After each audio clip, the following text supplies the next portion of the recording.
It's good for Intel. What does Nvidia get out of it?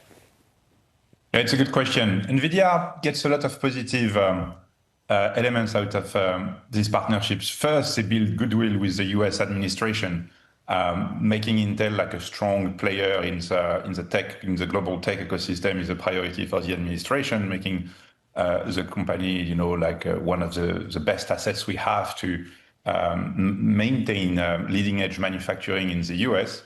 Then second, very simply, a lot of NVIDIA clients were very keen to be able to have x86 within their giant NVIDIA clusters. So NVIDIA is simply answering a very simple request from these clients.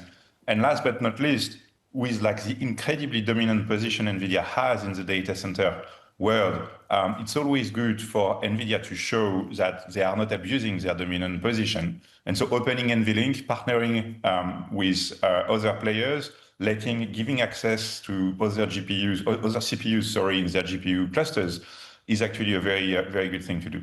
Then the downside for NVIDIA is virtually nothing, because as Jensen put it yesterday, it's going to be about either selling ARM CPUs they purchased from TSMC or selling x86 CPUs they purchased from Intel. Pierre, how much is this about the cooperation in developing chips and GPUs, and how much is this about the actual foundry? And this is sort of a distinction I'm not clear on. Yeah, so the answer is actually very straightforward. Today, there is absolutely nothing about the foundry business. We don't even know whether these chips are going to be manufactured at Intel or at TSMC in reality. It's still an open-ended question. Remember, Intel is a very important client to TSMC. So anything about foundry would be like the second act or the part two of the turnaround effort of the new incoming CEO. And today, there is nothing about it. It's all about being able to put an x86 Intel chip within the scale-up fabric, like this very high-speed interconnectivity between chips that NVIDIA has developed. All right, lay it out for us.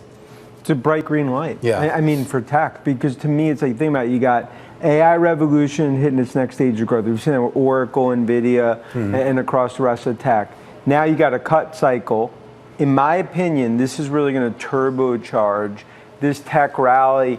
And it's not just about Mag 7. Yeah. It's about second, third, fourth derivatives. Yeah. I think tech stocks could be up another 10% between now and the rest of the year. Is that more of a sentiment issue, the idea that with the Fed being more accommodative, or is this really about like cost of capital? Because I would assume a lot of these people in the tech space, these companies in the tech space aren't really borrowing. Well, I think that's part of it. I mean, this is, and guess what they're going to spend on? AI, data centers.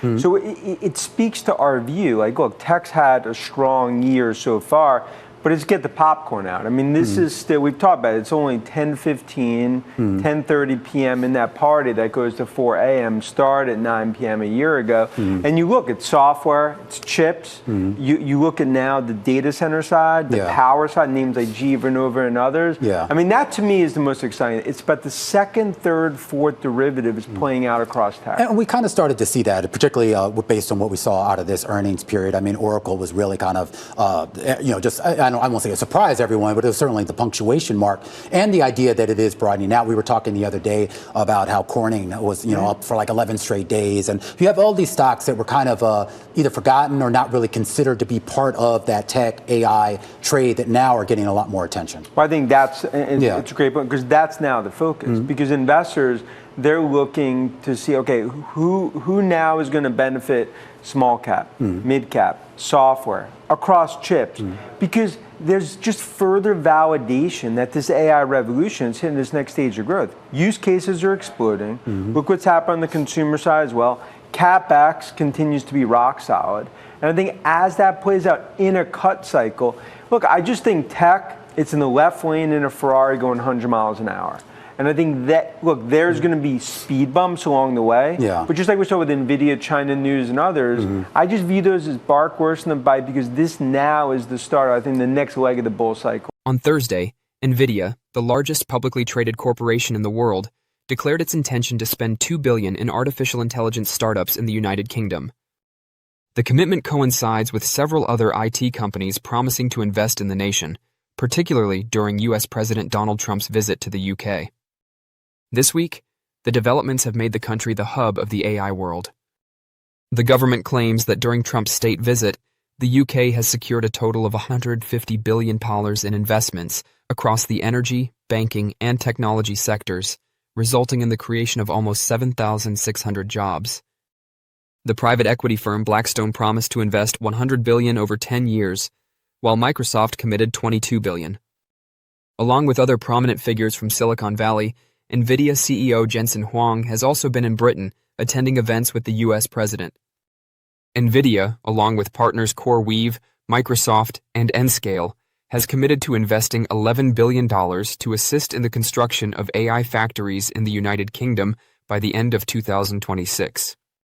Additionally, it aims to advance quantum computing in the United Kingdom. The corporation recently promised to invest an additional $2 billion in the nation, which will be used to boost the startup environment. According to Nvidia, the additional funding will be used to support economic expansion, advance cutting-edge AI technology, establish new businesses and jobs, and enable the UK to compete internationally in the AI industry. The business also pointed out that the country's current challenges with scaling AI companies include limited access to supercomputing, restricted venture capital, VC outside of London, rising energy costs, and the inability of VCs to get into prestigious academic institutions, where many researchers double ace entrepreneurs. In order to supply funding and AI infrastructure for startups, researchers, and developers, Nvidia is collaborating with venture capital investors, Accel, Air Street Capital, Balderton, Hoxton Ventures, and Phoenix Court. Hubs like London, Oxford, Cambridge, and Manchester are highlighted. According to CNBC, Nvidia has paid $900 million to acquire Enfabrica CEO Roshan Sankar and a significant portion of his staff, as well as to lock down the startup's technology. Last Monday, the cash and stock transaction was quietly concluded. Enfabrica isn't your typical tiny semiconductor company. Its technology, which was introduced in 2019, can connect over 100,000 GPUs to function as a single enormous computer. The larger and more computationally demanding AI models are precisely the kind of system that Nvidia needs. When Nvidia joined Enfabrica's $125 million Series B in 2023, it was already an early adopter. According to PitchBook, the company was valued at about $600 million by the time it secured an additional $115 million later that year. Rivals of big tech are using the same strategy. Deals have been reached by Google, Meta, Microsoft, and Amazon to acquire the intellectual property of AI founders. Nvidia's action demonstrates that it intends to influence the widespread deployment of those processors and is not satisfied with simply being a chip supplier. This agreement is another indication to investors that Nvidia is expanding beyond GPU sales to create an AI empire. How quickly Enfabrica's technology integrates into Nvidia's next-generation systems is now the question. Nvidia is getting ready to increase its efforts in autonomous driving by potentially investing $500 million in the British startup Wave. Nvidia signed a letter of intent to take part in Wave's upcoming investment round, the company announced Thursday. The discussions take place a year after the London-based business secured over $1 billion in a round headed by SoftBank Group, which also included investments from Nvidia and Uber. Wave, which was founded in 2017, creates autonomous driving systems that don't rely on intricate preloaded maps, but instead use machine learning and camera-based sensors to learn from actual traffic patterns. While extending its work to Germany and Japan, the corporation has been testing its platforms in the United States and the United Kingdom. With the possible investment, Nvidia would be better positioned to use its chips, which are already essential to the larger artificial intelligence explosion, to power Wave's systems. Additionally, it is consistent with Nvidia's promise on Thursday to spend $2 billion in the UK startup scene in the wake of a new agreement between the United States and Britain on technology and artificial intelligence. Don't forget to share your thoughts and experiences in the comments below. Your input helps create a more knowledgeable community where we can all learn and grow together in the world of investing. Stay up to date with the latest market trends, insights, and key updates by subscribing to Investing Tutorial. We're here to help you make smarter investment decisions and stay ahead of the curve.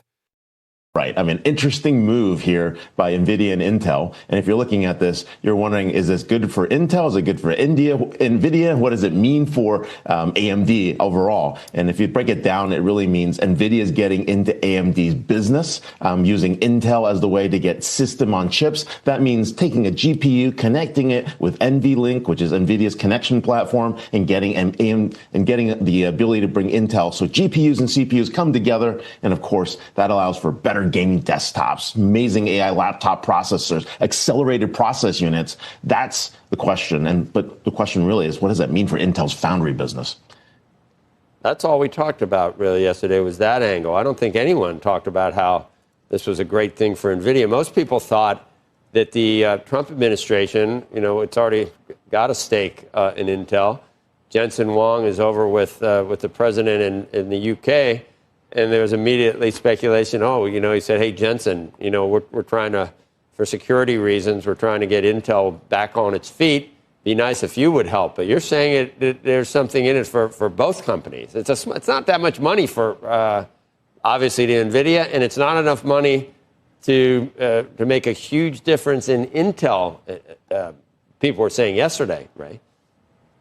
It's the beginning of being able to get volume into the foundry business. The question really is, can Intel build another foundry, get a chipset in place, get the volume so that, the ability to make chips on U.S. soil is possible? Because right now, most people are fabless. That means you design the chip, you get TSMC and Samsung to go build it. And if you're really competitive and you really want the U.S. to be able to have a state policy in terms of being able to build their own chips, you're going to have to create some level of volume. And maybe this is the beginning that gives something there. But it is a small number, and you're definitely right. But it's also important because if you think about chips for the Department of Defense or war today, those are made by Intel, right? And we're not going to get chips from someone else if we're putting those into our aircraft, our hardware, and military goods.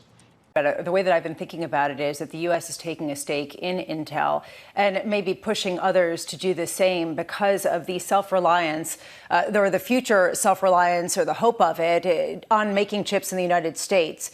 Is that the wrong story? Is that actually not the hopes and dreams of Intel? It's just survival to fight another day? I think you're actually right, but it's both. So Libutan, the new CEO, has a very clearly laid out plan, and he has like a list of, I think, 10 priorities. One of these priorities is regain leadership in his product business. And that deal is really about that. And it's very important. Without leadership in their product business, it's going to be very difficult for Intel to be successful anywhere else. And one of these other priorities is about strengthening his balance sheet. His predecessor has been on a spending spree, investing a lot in manufacturing capacity. Now, for Libutan, it's time to rebuild the balance sheet.